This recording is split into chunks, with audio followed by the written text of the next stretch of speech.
जय जगन्नाथ बंधु मैंने आज आम बोईतालु डंक राई बनैबा। आम ए राई आरंभ करवा। फास्ट बड़ी टे भाजीदबा।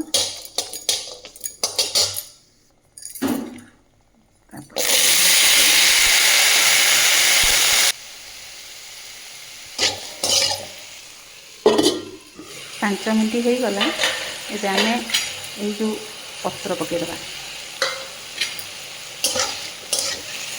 यार पानी मरी आसिले आम जो रसुण सोरिष लंकार जो पेस्ट रखीचे देदेबा। एथर पानी मरी आसला आम मसला देदेबा। लुण पकई स्वाद अनुसार इलाका पानी टी गरम पानी देले सब जल्दी हो जाल हाई रखीदबा। फुटिया छाड़दबा।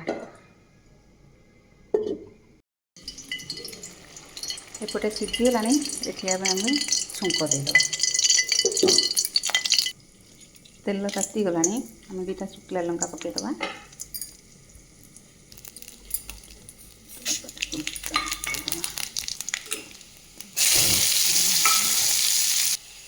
तापर आम रसुण पकईदबा।